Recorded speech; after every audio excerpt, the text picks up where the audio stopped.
भगवान की सच्ची भक्ति और अटूट विश्वास की जीत। बरसाना की एक सच्ची घटना। रमा नाम की एक स्त्री किसी गांव में रहती थी। 5-6 बरस उसकी शादी को हो गए थे। कोई संतान नहीं थी।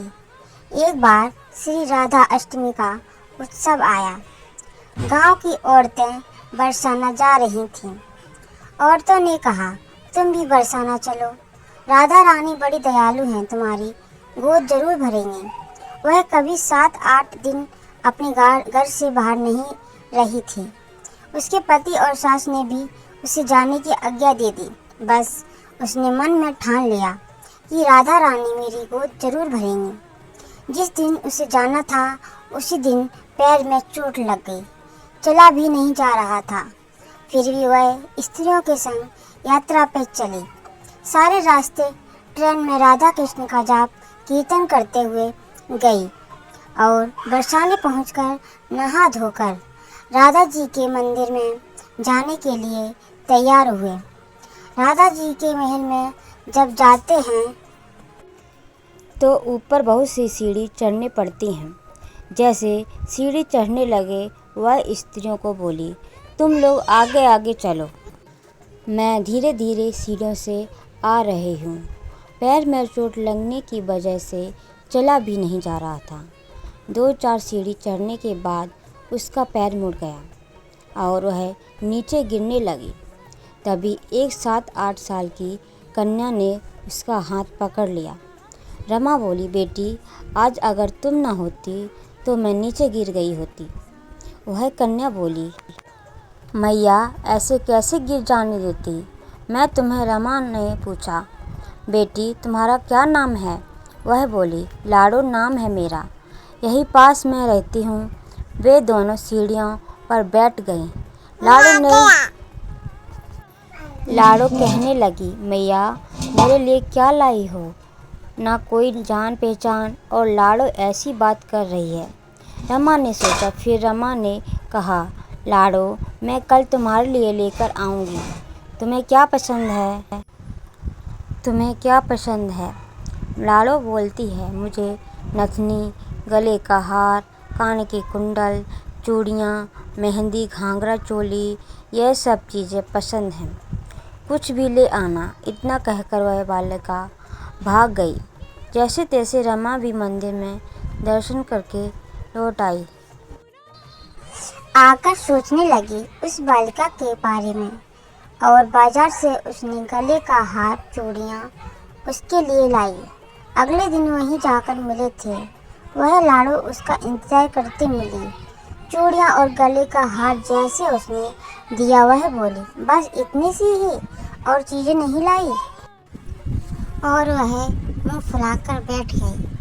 तब रमा बोली, अभी मैं 8 दिन यहीं पर हूँ, रोज तुम्हारे लिए कुछ न कुछ लाया करूँगी। यह सुनकर लाडो उसकी गोद में बैठ गई और गले से लग गई। रमा तो रोने लगी। उससे जैसे एक संतान मिल गई। खूब प्यार से उसके सिर पर हाथ फेरा।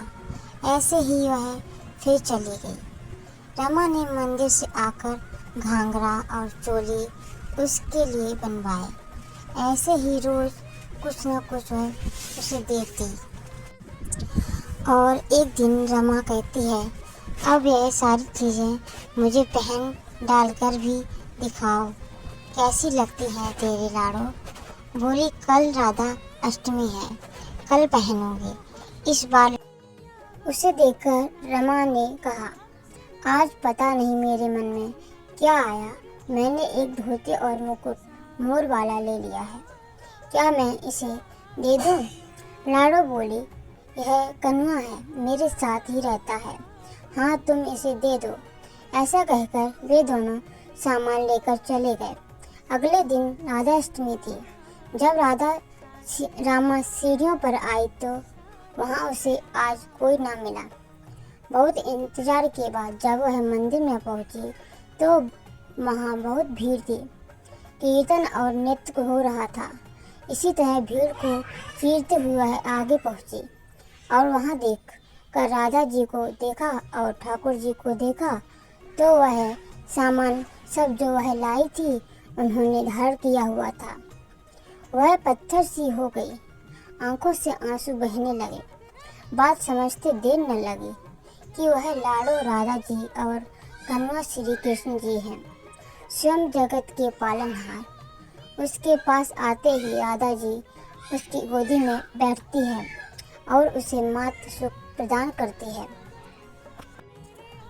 वह जैसे बावरी हो गई, दिन रात लाडो लाडो कहती रहती, पुकारती रहती। वह स्त्रियों से बोली, तुम लोग घर जाओ, मैं नहीं जाऊंगी। उसकी सास और पति भी उसे लेने आए, पर वह साथ नहीं गई।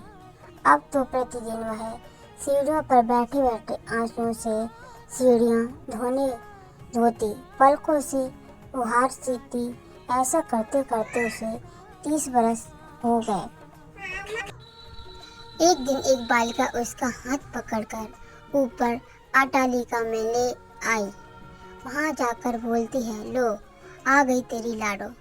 ऐसा कहकर बाहें फैलाए रमा को बुलाने लगी और अपने गले से लगा लिया।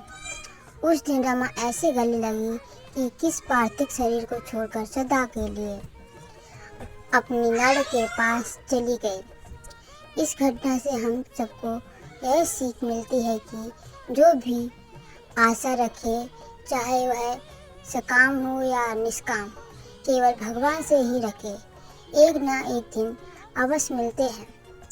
आशा एक राम जी से दूसरी आशा छोड़ दे, नाता एक राम जी से दूसरा नाता तोड़ दे। बोलिए भक्त और उसके भगवान की जय। स्टोरी कैसी लगी कमेंट करके बताइए। अगर अच्छी लगी तो लाइक कीजिए और मेरे चैनल को सब्सक्राइब कीजिए। Thank you so much for watching.